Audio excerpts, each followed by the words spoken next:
17 साल के एक लड़के को एक आदमी मुंबई लेकर आता है काम के लिए और वो लड़का मुंबई बांद्रा स्टेशन में उसी आदमी से अलग हो जाता है और वो उनको बहुत ढूंढता है पर वो नहीं मिलता है और उसके पास घर जाने के लिए पैसे भी नहीं होते हैं और ना ही उसे हिंदी आती है। मुंबई में उसे कोई नहीं जानता है, वो कहाँ जाएगा, क्या करेगा और आगे चलकर वो लड़का करोड़ों का मालिक बन जाता है। कैसे?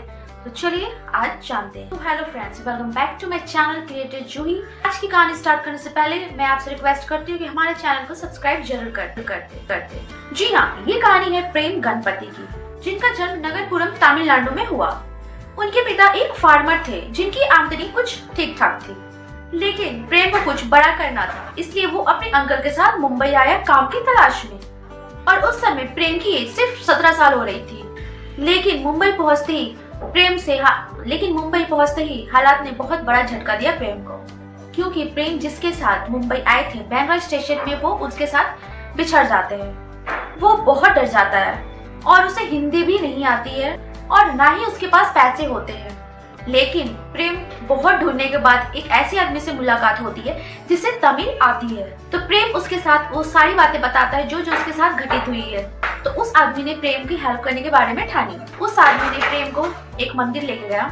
उसके बाद मंदिर ले जाने के बाद उसने प्रेम को समझाया, उसे शांत करवाया और फिर उसने उसे समझाया कि तुम टेंशन मत लो, मैं तुम्हारा रिटर्न टिकट करा दूंगा। प्रेम को यह सोच करके बहुत खुशी हुआ, उसे बहुत राहत मिली कि चलो अब मैं अपने घर पहुंच जाऊंगा। फिर उसने सोचा कि मैं तो घर से आया ही हूँ, फिर मैं ऐसे ही घर चला जाऊँ। माना कि जैसा सोचा था वैसा नहीं हुआ, लेकिन अगर मैं ऐसे ही घर चला जाऊंगा तो फिर मेरे घर जाने का फायदा ही क्या है? क्या जो बंदा मुझे काम दिलवाने लाया था, क्या वही मुझे काम दिलवा सकता है? क्या मैं जिसके भरोसे आया था, क्या मुझे इसी के भरोसे बैठना चाहिए? बस उसने यह सोचकर ठान लिया कि मुझे वापस से घर नहीं जाना है। अगर कोई और मुझे काम दिलवा सकता है तो मैं खुद से काम क्यों नहीं ले सकता हूँ? हाँ, इसे थोड़ी सी मुश्किल होगी, मुझे काम ढूंढने में थोड़ी सी दिक्कतें जरूर आएगी, लेकिन मैं काम ढूंढूंगा जरूर, मैं हार नहीं मानूंगा। फिर कुछ दिनों तक उसने काम ढूंढना शुरू कर दिया। प्रेम को बहुत ढूंढने के बाद एक बेकरी शॉप में उसे बर्तन धोने का काम मिला, जिसने उसे खुशी खुशी एक्सेप्ट किया और उसे काम करने लगा। फिर आगे चलकर उसने अपना जॉब बदल दिया। उसने आगे चलकर एक टी शॉप में अपना जॉब स्टार्ट किया, एक वेटर का। उसमें प्रेम ने सीखा कस्टमर के साथ कैसे रिलेशन बनाते हैं, कस्टमर को कैसे खुश रखते हैं, और वहाँ सबसे ज्यादा टिप प्रेम को ही मिलता था। और यहाँ सभी कस्टमर प्रेम को ही ढूंढते रहते थे कि वो लड़का कहाँ है, उसे बुलाओ, क्योंकि प्रेम कस्टमर को समझने लगा था, कस्टमर की फीलिंग्स को समझने लगा था कि कस्टमर को क्या पसंद है, क्या नहीं पसंद है, उसे कब क्या पसंद है, इसलिए लोग उसे पसंद करने लगे थे। उसी कस्टमर में से एक कस्टमर ने प्रेम को एक ऑफर दी कि चलो हम लोग पार्टनरशिप में एक टी स्टॉल ओपन करते हैं। प्रेम ने उसके ऑफर को एक्सेप्ट कर लिया और बिजनेस की शुरुआत भी हो गई और टी स्टॉल अच्छे से चलने लगा। जैसे जैसे पैसे आने लगे तब उसके पार्टनर ने सोचा कि मैं प्रेम को पैसे क्यों दूं, तो उसने अपना मन बदल दिया और प्रेम को निकाल दिया और पार्टनरशिप तोड़ दी और उसी जगह पर किसी सैलरी बेस को रख दिया। फिर से यह एक बड़ा झटका था प्रेम के लिए। प्रेम फिर से उसी जगह में आ गया था जहाँ से उसने शुरुआत की थी। फिर प्रेम ने सोचा तो क्या हो गया, यहाँ पर भी कुछ सीखा।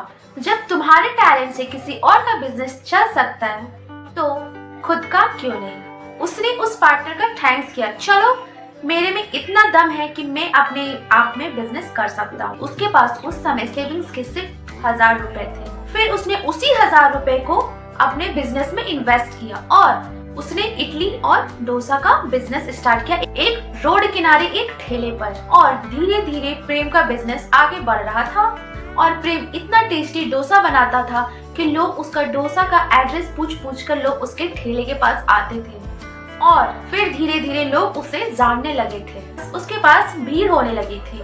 लेकिन तभी म्युनिसिपैलिटी वालों ने उसे परेशान करना शुरू कर दिया। अब लेकिन जरूरत थी एक फिक्स रेस्टोरेंट की, जहां वो अपना बिजनेस एक फिक्स जगह में कर सके। फिर उसने एक रेंट पर एक रेस्टोरेंट लिया। फिर उसने उस रेस्टोरेंट का नाम दिया Prem Ganpati South Indian fast food centre और फिर बाद में इसे चेंज करके डोसा प्लाजा कर दिया। फिर उसने सोचा कस्टमर मुझे और मेरी रेसिपी को इतना साथ, इतना सपोर्ट देते, इतना पसंद करते हैं, तो मैं भी इसके बदले में उन्हें कुछ स्पेशल दूं। फिर उसने सोचा कि इस डोसे में और क्या हो सकता है कि डोसे के अंदर और भी ज्यादा टेस्टी लगे और भी ज्यादा डिफरेंट लगे।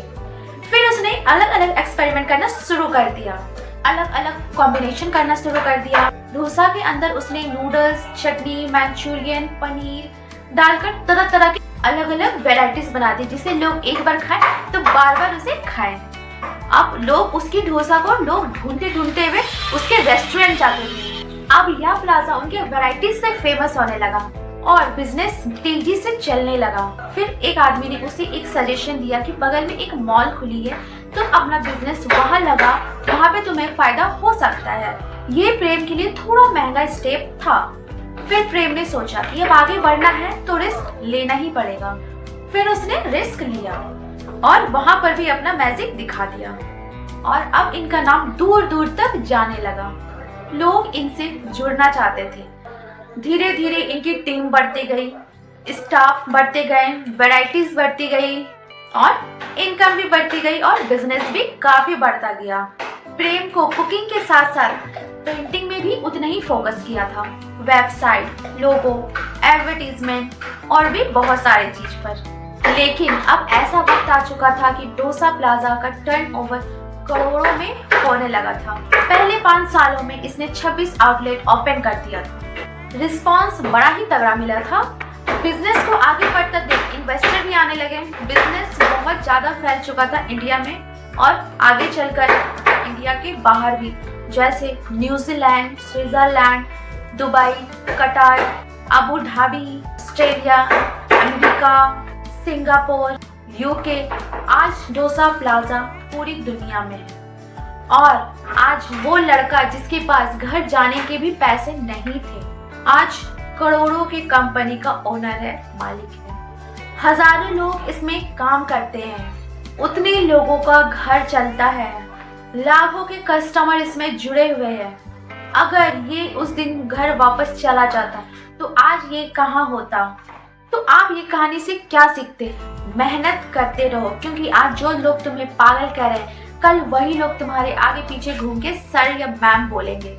तो फ्रेंड्स, आज का मोटिवेशनल स्टोरी आपको कैसा लगा? आई होप आपको अच्छा लगा हो। अच्छा लगे तो प्लीज वीडियो को लाइक कर दीजिएगा। चैनल पे अगर कोई भी न्यू होगा तो चैनल को सब्सक्राइब जरूर कर दीजिएगा और वीडियो को शेयर कर दीजिएगा। फिर मैं आपके साथ मिलूंगी एक नए वीडियो लेकर के। तब तक के लिए बाय बाय, जय हिंद, जय भारत।